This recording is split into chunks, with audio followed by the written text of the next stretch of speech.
80 homes flooded and 39 roads closed. Students evacuated by blackhoe from Rapid Bay Primary School.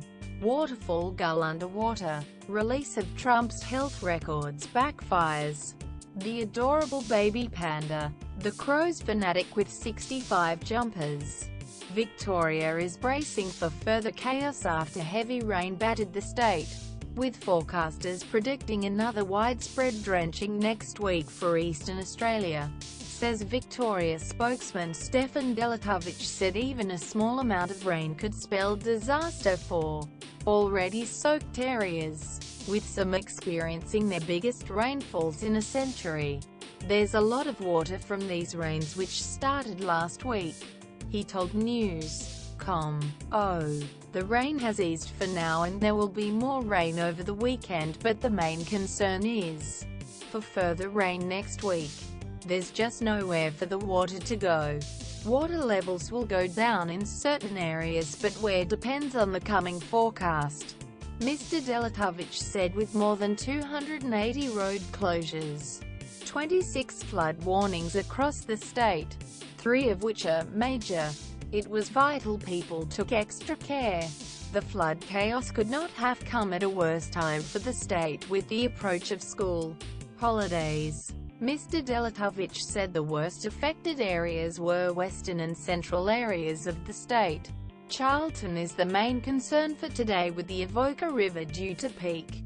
He said, major warnings are also in place of the Loddon River and the Wimmera River.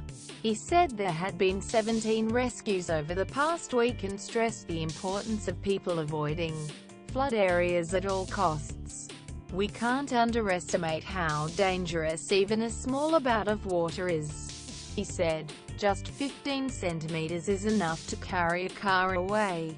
So even if you know the road well, don't cross. Mr. Delatovic also urged those going away to check Victoria roads as well as the SES for ongoing updates. Meanwhile, the search for a missing elderly farmer in flooded Victoria resumed as Charlton braces for a river peak of 7.5 meters later today. Police hold grave fears for the 84-year-old man, whose ute was swept into a dam by floodwaters in Wallacedale.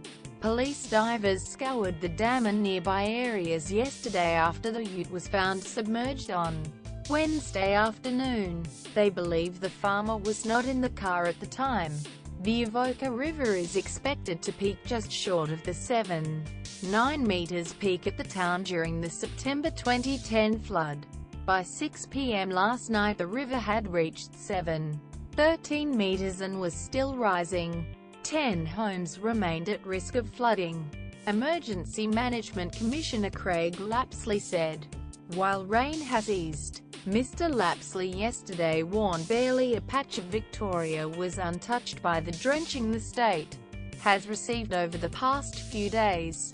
River, creek and water catchments are swollen to capacity, and with more rain forecast next week, emergency services are preparing for potential disaster.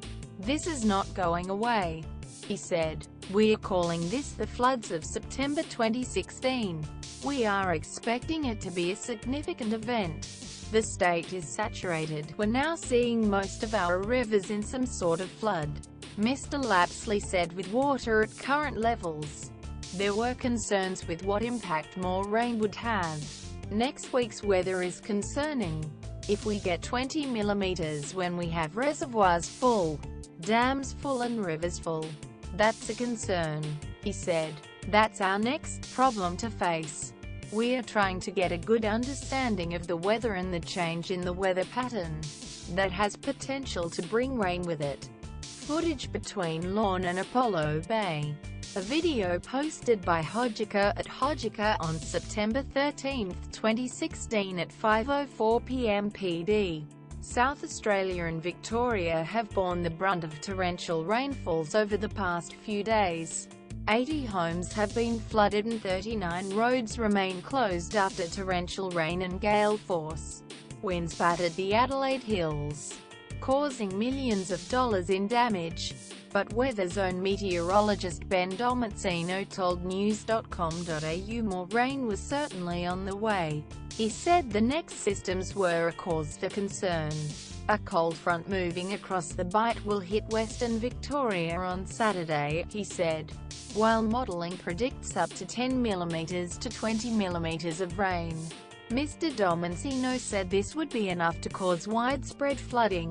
A prediction of 20 mm of rain doesn't sound like much, but the concern is these two systems will add to the waterlogged conditions, he said. While this is good news for soil moisture levels, it certainly has the potential to be dangerous in the short term due to catchments being so full. Road closures through Skipton as floodwaters peak. Tonight on @WinNews_Bal #WinNews 6 p.m. pic. Twitter.com RMHGXIW69.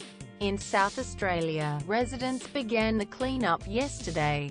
River levels across the Mount Lofty ranges had peaked, reducing any immediate risk of further flooding, but could be swelled by falls forecast for Saturday and next week.